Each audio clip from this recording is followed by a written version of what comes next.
Hello friends, Cyprus study point में आपका स्वागत है। आज के इस वीडियो में हम बात करेंगे उत्तराखंड में जो ग्रुप सी के अंतर्गत स्टाफ नर्स की जो वैकेंसी आई है उसका फॉर्म आपको कैसे फिल करना है। चलिए देखते हैं। अगर चैनल पर नए हैं तो सब्सक्राइब और बेल आइकन को जरूर दबाएं। तो सबसे पहले आपको कोई भी ब्राउज़र ओपन करके आपको सर्च करना है ubtr.in। ओपन करते ही पेज ओपन होगा। यहाँ से आप एडवर्टीजमेंट इसका डाउनलोड करके पहले पूरा पढ़ लीजिए, उसके बाद आप फॉर्म फिलअप कीजिए। और नीचे आते हैं, नीचे है group C staff nurse portal. ये पोर्टल पे आपको क्लिक करना है। इसके बाद यहाँ से एक पेज ओपन होता है जो कि यहाँ से कुछ इंपॉर्टेंट डेट्स वगैरह आपको दी गई हैं और एप्लीकेशन का लिंक यहाँ पर आपको दिया गया है। तो यहाँ से जितनी भी डेट है यहाँ से आप पढ़ लीजिए और यहाँ से इमेज का साइज़ वगैरह कैसे करना है वो यहाँ से देख के अप्लाई नाउ पे आपको क्लिक करना है। क्लिक करते ही एप्लीकेंट नेम, यहाँ से आपको नाम अपना डालना होगा। तो चलिए नाम एंटर कर लेते हैं। नाम डालने के बाद आपको फादर नेम डालना है। फादर नेम डालने के बाद मदर नेम डालना होगा। इसके बाद जेंडर सेलेक्ट कर लीजिए। कैटेगरी आप यहाँ से सेलेक्ट कर सकते हैं, जो भी आपकी कैटेगरी है। इसके बाद है फिजिकली हैंडीकैप। अगर आप हैं तो यस कीजिए, नहीं तो नो। अगर हैं तो यहाँ से नीचे जितने भी सब कैटेगरी के ऑप्शन है इसमें से आपको कोई चूज़ करना होगा। फिलहाल यहाँ से नो करते हैं। इसके बाद आपको यहाँ से डेट ऑफ बर्थ सेलेक्ट करनी है। डेट ऑफ बर्थ सेलेक्ट करने के बाद यहाँ से आपको अपना मोबाइल नंबर एंटर करना होगा। तो चलिए मोबाइल नंबर एंटर कर लेते हैं। मोबाइल नंबर एंटर करने के बाद यहाँ से आइडेंटिटी प्रूफ यहाँ से आपसे मांग रहा है। यहाँ से जो भी आपके पास है वो डाल लीजिए और यहाँ से उसका नंबर यहाँ से आपको डालना होगा। फिलहाल मैं ऐसे ही डाल देता हूँ। फिर इसके बाद है कॉरेस्पॉन्डेंट एड्रेस और परमानेंट एड्रेस। ये दोनों ही एड्रेस आपके अलग अलग हैं तो अलग अलग आपको डालने होंगे। एक है तो यहाँ से चेक बॉक्स में आपको क्लिक करना होगा। तो यहाँ से कॉरेस्पॉन्डेंट एड्रेस यानी कि प्रत्याचार का पता यहाँ से आपको डालना है, तो वो डाल लेते हैं। ठीक है, इसे डालने के बाद आपको स्टेट सेलेक्ट करना है अपना। स्टेट सेलेक्ट करने के बाद यहाँ से डिस्ट्रिक्ट आपको डालना होगा। तो डिस्ट्रिक्ट डालने के बाद पिन कोड आप यहाँ से डाल लीजिए। तो ये दोनों ही एड्रेस आपके सेम है तो इस चेक बॉक्स में आपको क्लिक करना है। क्लिक करते ही यहाँ से आपसे पूछ रहा है कि आपने हाई स्कूल और इंटरमीडिएट की परीक्षा उत्तराखंड से स्थित मान्यता प्राप्त संस्थान से की है। तो यहाँ से आपको चूज़ करना है। यहाँ से एग्ज़ाम सिटी नेम आपको यहाँ पर 2 दिए गए हैं, इसी में से आपको चूज़ करना होगा एग्ज़ाम सिटी।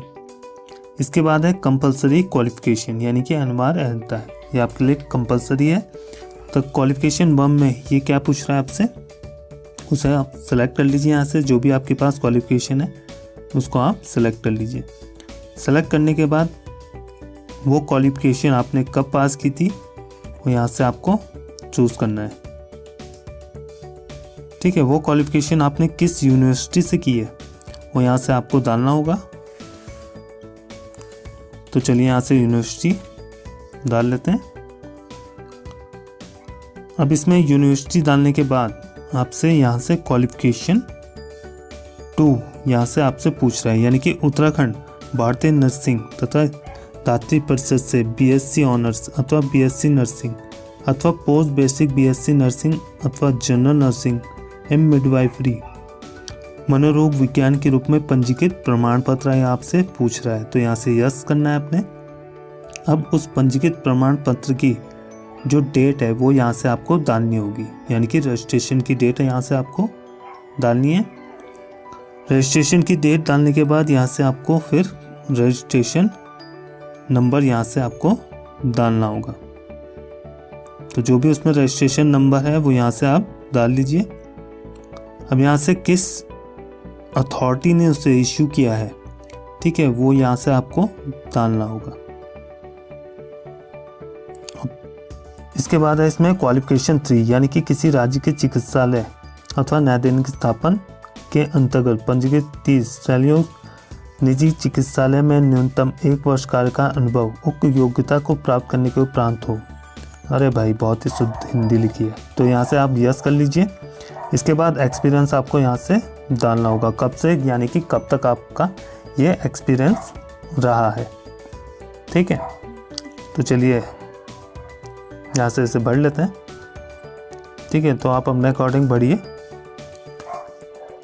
फिर आपको डालना है ऑर्गेनाइजेशन का नेम, यानी कि जो भी एक्सपीरियंस है आपका किस ऑर्गेनाइजेशन से वो है, ठीक है, वो यहाँ से आपको डालना होगा। फिर इसमें पूछ रहा है क्वालिफिकेशन 4 में, यानी कि हिंदी आपको आती है तो यस करना है। अब इसके बाद है प्रेफरेंशियल क्वालिफिकेशन, अधिमान अहंता, यानी कि प्रादेशिक सेना में कम से कम 2 वर्ष सेना आपने उसकी सेवा की हो तो यस और नो में सिलेक्ट करना है। आपको NCC BC प्रमाण पत्र है तो यस और नो में आपको सिलेक्ट करना है। फिर इसके बाद है नैदानिक स्थापन के अंतर्गत पंजीकृत चिकित्सा संस्थान से परिशिष्ट ग के अनुसार प्राप्त नर्सिंग का क्लिनिकल अनुभव, यानी कि नर्सिंग का आपका अनुभव यहाँ से आपको वो पूछ रहा है तो यहाँ से ईयर डालना है। इसके बाद आपको मंथ डालना है। इसके बाद यहाँ से आप ईमेल आईडी डाल दीजिए, उसी को आपको कंफर्म करना है।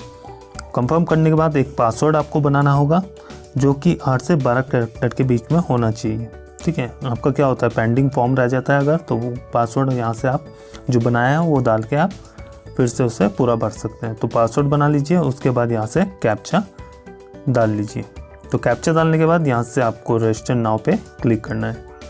आप क्लिक करने के बाद जो भी आपने रजिस्टर किया है उसका एक नंबर आपको मिल जाएगा यहाँ से, रजिस्ट्रेशन नंबर। अब इसके बाद आपको क्या करना है, फ़ोटो वगैरह अपलोड करनी है, जो भी डॉक्यूमेंट्स वगैरह है वो अपलोड करने हैं। तो फ़ोटो तो ये JPG के रूप में मांग रहा है और डॉक्यूमेंट वगैरह JPG भी चल जाएगा और PDF में भी वो चल जाएगा। तो JPG और PDF डाल सकते हैं, दोनों में डाल सकते हैं आप डॉक्यूमेंट्स वगैरह को। फिलहाल हम क्या करते हैं, फ़ोटो को कर लेते हैं सिलेक्ट और यहाँ से अपलोड पे क्लिक करना है। तो राइट साइड में व्यू डॉक्यूमेंट का ऑप्शन दिख रहा है, तो यहाँ पर आपको जितने भी डॉक्यूमेंट आप लगा रहे होंगे वो यहाँ पर शो करेगा। नीचे उसका साइज़ वगैरह है उतना इसको आपको क्या करना है, साइज़ इसका रखना है, ठीक है। दूसरा में सिग्नेचर अपलोड करना है, अपलोड पे क्लिक कीजिए। इसके बाद आपको 10th की मार्कशीट, सर्टिफिकेट, अगर मार्कशीट है तो मार्कशीट, अगर सर्टिफिकेट है तो सर्टिफिकेट, यानी कि दोनों अलग अलग हैं तो अलग अलग डालने, अगर एक ही है तो दोनों जगह वो एक ही डालने होंगे। तो जितने भी डॉक्यूमेंट्स वगैरह हैं आपको यहाँ से सब डालने हैं। डॉक्यूमेंट डालने के बाद आपको सबमिट पे क्लिक करना है। क्लिक करने के बाद आपको पेमेंट का ऑप्शन आएगा, तो पेमेंट यहाँ से आपको करनी है, तो क्लिक कर लीजिए उसमें। क्लिक करने के बाद पेमेंट के बहुत सारे ऑप्शन हैं, तो किसी से भी आप पेमेंट कर सकते हैं। मगर ध्यान रखिए, अगर आपने पेमेंट कर चुके हैं तो उसके बाद जो फॉर्म है उसमें किसी भी तरीके से आप एडिट नहीं कर सकते, सुधार नहीं कर सकते। तो पेमेंट से पहले आप पूरा फॉर्म को चेक कर लीजिए, उसी के बाद आप फॉर्म फिलअप कीजिए। अगर आपकी फॉर्म से रिलेटेड कोई भी क्वेरी है तो आप कमेंट बॉक्स में बता सकते हैं।